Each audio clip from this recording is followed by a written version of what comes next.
back to my YouTube channel, or if you're new around these parts, hi, my name is Missa. Welcome. I'm a 28-year-old beauty addict from Edinburgh, which is in Scotland, and you should subscribe and give the video a thumbs up just now. Just a preemptive thumbs up. Why not? What's the worst that could happen?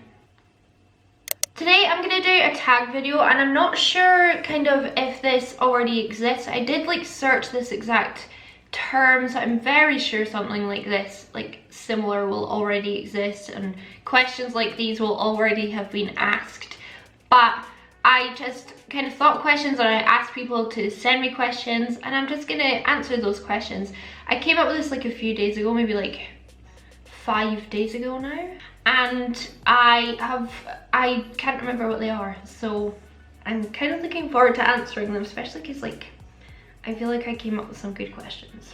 So this is the diary of a beauty addict 2019, and we're going to talk about makeup that came out this year, releases, money spent on makeup, and things like that. So I think without any further ado, we should just jump into it. So if you want to hear some of my bad confessions from 2019 in regards to makeup, keep on watching. So I thought the best question to start off with would be, how much money did you spend on makeup in 2019? So I've added this up as accurately as I possibly could. I went through all my 2019 Beauty Bay orders. So it was Beauty Bay, ASOS, Feel Unique, and Look Fantastic. I missed out Superdrug and Makeup Revolution and Boots. So this number is actually probably going to be quite a lot less than what I spent, by at least a few £100s. So I did all my sums anyway, and so I feel really bad admitting this, but I've got to be honest. £4,051.38. That is at least all Beauty Bay, ASOS, Feel Unique, and Look Fantastic. I mean, it is my job, kind of, so I feel like that's not that bad, but at the same time, when I added it all up, I was shocked. I was especially shocked that I spent over £2,000 on Beauty Bay, and I feel like they should give me some kind of prize, to be honest. Question number 2 is, what is the best product that you bought in 2019? Ooh, I think the product that I have enjoyed the most, used a lot, and raved about a heap is my Beauty Bay and Mitchell palette. I think it's fabulous. I've done a few videos on this palette, as most of you will have seen, but if you're new here and you want to see some, I did some videos, I'll link them down below. I just think the colour scheme's great, the price is really good for what you get, and the quality is just fantastic. It's pigmented, it blends without any effort, it's just great. I put it in my drugstore favourites, even though it's not technically drugstore, but it wasn't high-end, so yeah. I just loved that palette, I thought it was excellent.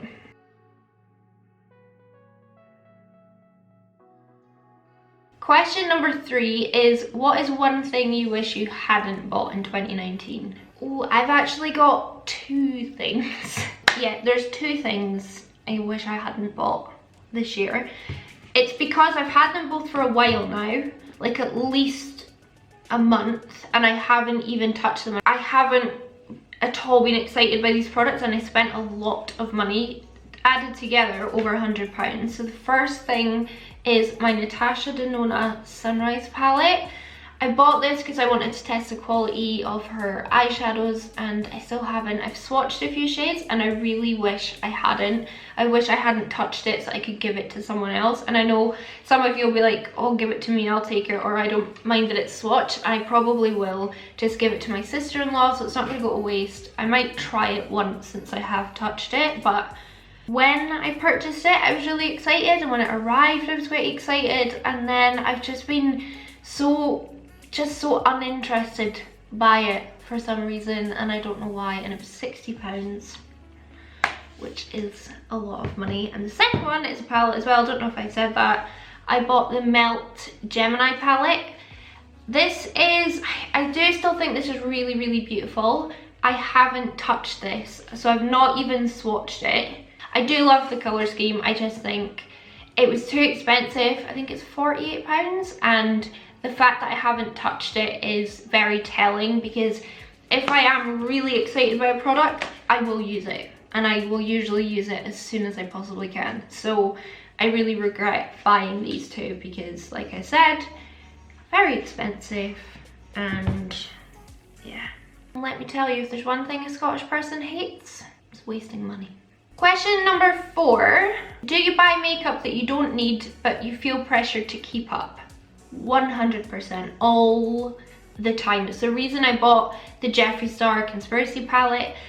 To be fair, I really like the lipsticks that I bought. I'll link the video up here if you want to see.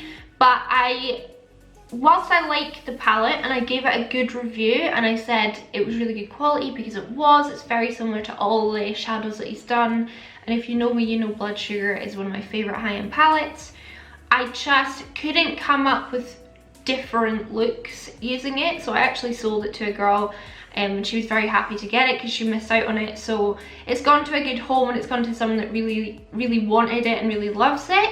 But I wish I hadn't bought that as well. But yeah, I just got caught up in the hype, and I often do that with Jeffree Star launches, is I'm like, nah, doesn't really tickle my pickle, and then it comes like an hour before it's launching and everyone's talking about it on Twitter and Instagram, and I'm like, get in the queue, get in the queue, get in the queue, you gotta buy this. And then I buy it, and yeah, sometimes it works out, sometimes it doesn't. Just like with Jawbreaker, which I bought because of the hype and then ended up giving away. Question number 5 is, how many eyeshadow palettes have you bought this year and have you used them all? Oh, I'm really not prepared for this.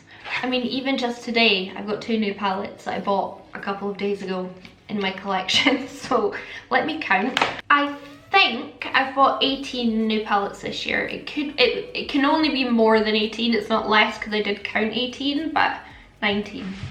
Because this came out this year, didn't it? Yeah, 19. That's a lot, but not that many. It's more than one a month though, which seems a bit excessive, and I've definitely not used them all because I've not used the Natasha Denona, the Melt. I've not used the 2 that arrived today. I've not used one of the NYX palettes. I've not used 2 Lottie London palettes that I've bought. So yeah, I've not done super well, but the Mitchell one that I bought this year I've used a lot, and I feel like that should count for something. Number 6, if you could only keep 5 products that you currently own for 2020, what would they be? I would keep my Revlon Candid Concealer because I can use it as a concealer and as a foundation, which I do quite a lot. Like, I just dab it on my face and then use a big foundation brush. I would keep my Makeup Obsession Pure Bake Powder in Lace because I need to set my base if I do it. I would keep Benefit Hoola Light because it's the best bronzer in the world for pale skin. Plus I could use it as eyeshadow. I use it as nose contour. It's fabulous. I would also keep Benefit Cookie because it makes the most beautiful eyeshadow in the world and it highlights my skin and I love it so much. And then the last thing I would keep, because that's a very simple face, is my Dr. Paw Paw Peach Tinted Lip Balm because it moisturizes your lips but it gives you a nice color as well. So this is actually like a combination I do quite a lot if I'm just like nipping out to the shops and I feel especially ugly and want to not feel like that. So that is the 5 products I would keep. That misses out eyeliner, eyebrows, actual lipsticks. Can you imagine if you were actually only allowed to keep 5 makeup products for the rest of your life? Like, what would you actually do? Question number 7 is, have you hit pan on anything that you've bought in 2019? Yes, I have, indeed. Benefit Cookie Highlighter, can you see that? Oh, is it not the most beautiful highlighter you've ever seen in your life? I said this in my Patreon live a few days ago that I need to become Benefit's spokeswoman for their cookie highlighter because I talk about it all the time, like every day. Question number 8 is, what is your favourite and least favourite brands of 2019? So my favourite brand of 2019 has got to be Makeup Revolution because I still feel like across the board they know how to get things right. Even just my first impressions, full face first impressions that I did the other day, The eyeshadow palette was incredible. It was only £10. I really like the concealer. Today I'm wearing their Conceal and Hydrate foundation and I just think it is bomb. I really like their new liquid lipsticks. Oh, the skin finish. I just think Makeup Revolution hits where I need it to most. It's got good quality products and it's affordable. Most of it's affordable. I do feel like their prices are kind of creeping up, which I don't like. But on the whole, they are affordable and the products are very, very, very good. And then least favourite brand would probably be, ooh, I don't know. I'm gonna kind of cop out because I'm really not sure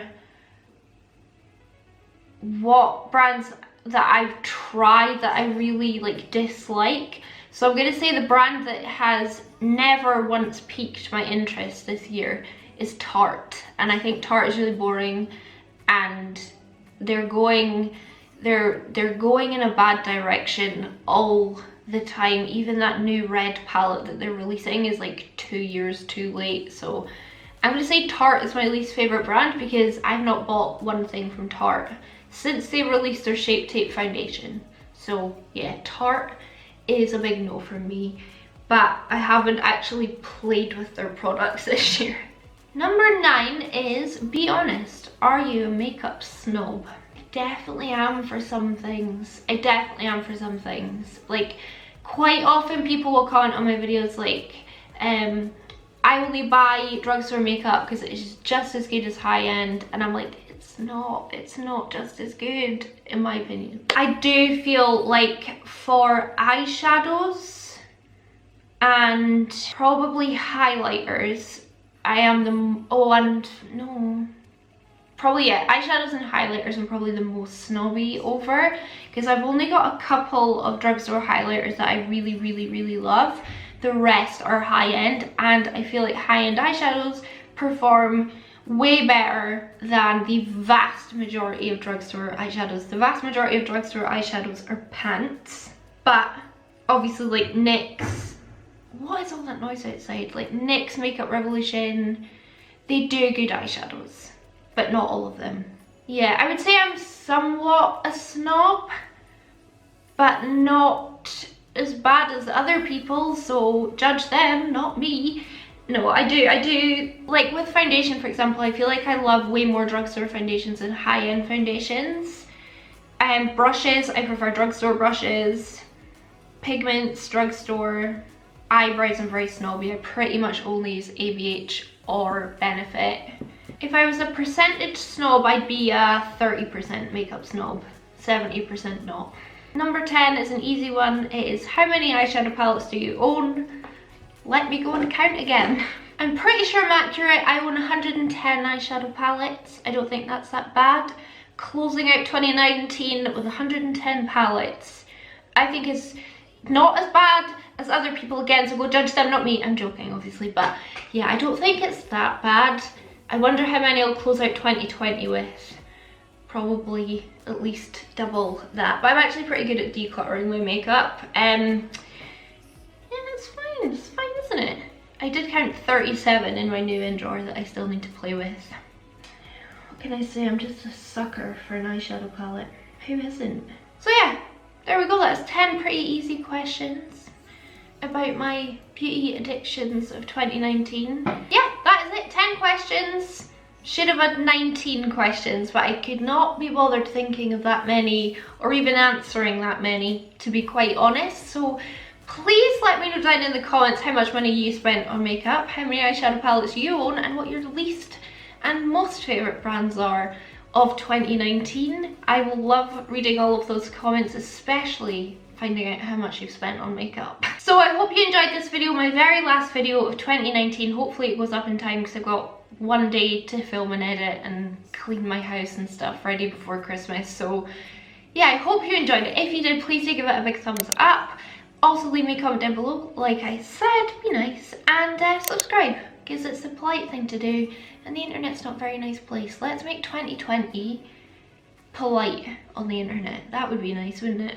I want to say a ginormous thank you to all of my subscribers for subscribing, whether you subscribed yesterday or whether you subscribed 3 years ago. Thank you so much for sticking with me this year. I've been a bit off and on just because of my health and all the other things that are going on, and I really appreciate you all supporting me so much. And I feel like in the not too distant future I can maybe do this full-time without having to worry about getting another job, and that is very exciting. So I'm really determined in 2020 to work super hard to try and make that a reality. So please stay with me, don't leave me, keep being there, keep watching my videos. And of course a massive thank you to my patrons who have joined up. I started pushing my Patreon earlier this year, and since then the response has been absolutely phenomenal, and I really hope you're enjoying the live videos that we're doing. I'm having a lot of fun doing them and getting to know you all so much better, and I feel like you guys are